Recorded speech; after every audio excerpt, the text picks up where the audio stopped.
Hi, we're in week 3 of our serviced office conversion vlog. A lot has happened here over the last week, but I want to introduce you to our site project manager who's looking after the whole project really, so that I don't have to get too involved in the nitty-gritty. Join me and let's meet him. Yeah! Like that! Huh! So we have a project manager on site, Mr. Vikash Patel. Good to see you again. Thank you. So tell me, or tell the viewers, why do we need a project manager? So when you have a project, there's lots of parts of a project, and it can be very stressful, and you may not know all the different parts of it. So I come on board to stay from inception to completion and all the bits in between, from design, specs, quantity surveys, contractors. I manage the whole process for you. So, I mean, we met at Baker Street. Yes. You came along to Baker Street, gave me a business card, then we had a chit-chat, and then I found, I basically interviewed you, and we had a conversation, and what I was looking for is someone who knows more about it than me. I know a little bit, and there's no point having a project manager who, unless they know more. So I kept on asking you questions, and there were several things that you said that I thought, aha, that's interesting. Yeah, he knows his stuff. So then I sort of engaged you as a project manager, because this is quite a major build project. We're creating about 26 suites here over 2 floors. It's about 6,500 square foot, correct, I think, correct. in total. It's quite a big refurbishment project, and with all the other activity that I've got, I just don't have the time to do the day-to-day and the overseeing it, apart from just having a weekly meeting to see what the progress is. So we had our initial meeting. Yes. Then I gave you the role of being project manager. Yes, yeah. I had my user requirements written down. What did you do with them?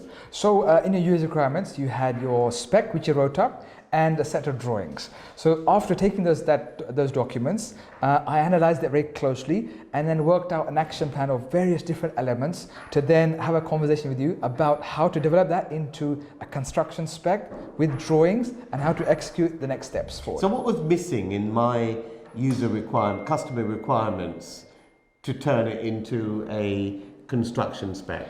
So in the spec, it was, you had outlined various key things, so lighting, AC, wall partitions, the whole lot.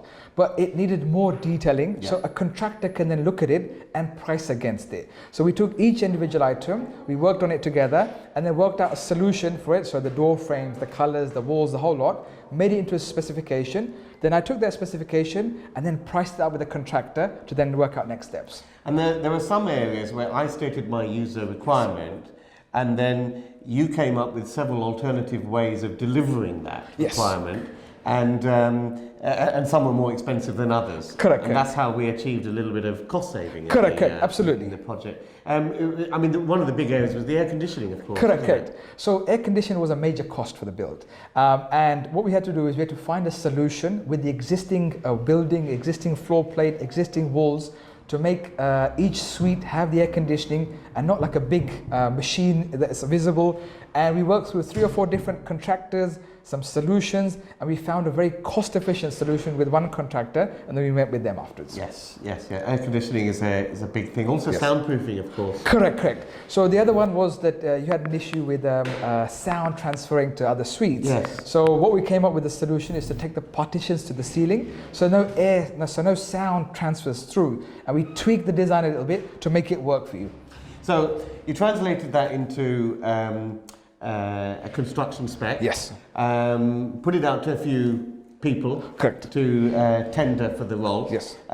So what were the deciding factors in the contractor that we ended up going with? So with the contractor we went with, their price was reasonable, and I had worked with them previously, so I understand how they work. That's a key part to this, that a contractor can be a cheapest price, but not necessarily the right contractor. So with that, we took their pricing, and then we worked out, there's a few little questions and queries which had to iron out between us in terms of the specs and deciding the small items, so which we did that. And again, they were reasonable price throughout the whole process. And again, you had a budget which is set out from beginning, and we were very close to that budget at the end. And that was a key factor in all this stuff.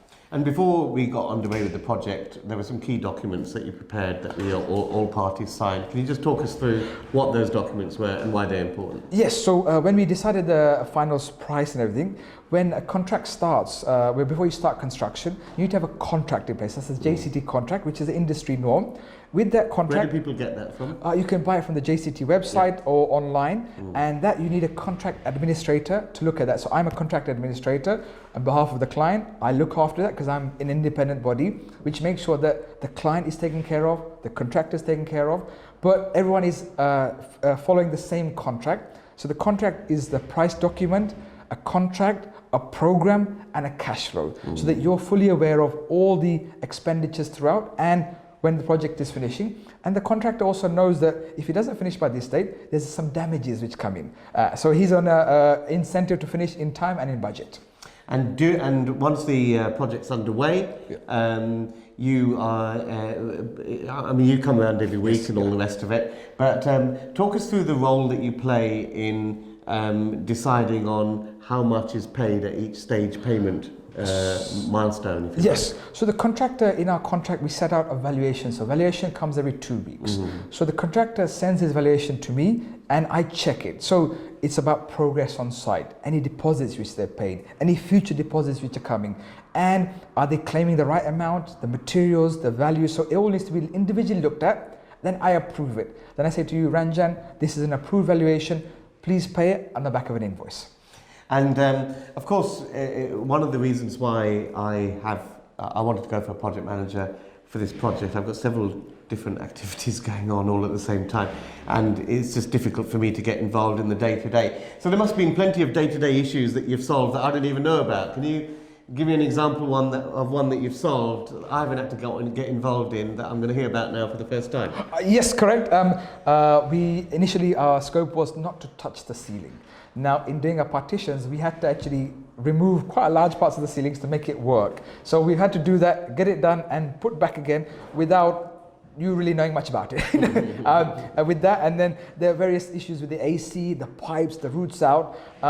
We just found a solution, delivered it, and the AC systems are in. So what stage are we at now then? What are we going to be doing in the next week? So we're about a third way of the project now. So on this floor, we're about to fit door frames, skirtings, architraves, and a coat of paint on the walls. Yeah. And the above floor? So above floor is about a week behind. Yep. So the partitions are being finished and the plasterboard being fitted, and then literally we'll be about a week behind for the upstairs floors. So now we're going to go off and do a little bit of choosing of some materials, aren't we? Yes, correct. We're refurbishing all the toilets on all the floors of the building. There's some kitchen spaces to look at, and then carpet samples and all of that. So we're going to have a look at some finishing. Oh, and choose some feature wall. Yes, correct. Type of things for the individual suites. So we're going to go off and do that, and join us in week 4 to see how this serviced office project is progressing. And you're going to be at Baker Street? Yes. We met at Baker Street, so make sure you come along. The next meeting is 27th of November. We meet on the last Wednesday of every month if you're watching this in the future. And I'll leave Vikash's contact details if you want to get in touch with him about some of the other stuff that he does. See you guys in the next video. If you enjoyed this video, hit the like button. If you're not a subscriber, what are you waiting for? Subscribe, hit the bell icon. As soon as we upload, we'll let you know. And enjoy these. They're all dedicated to helping you be more successful in property. Happy investing!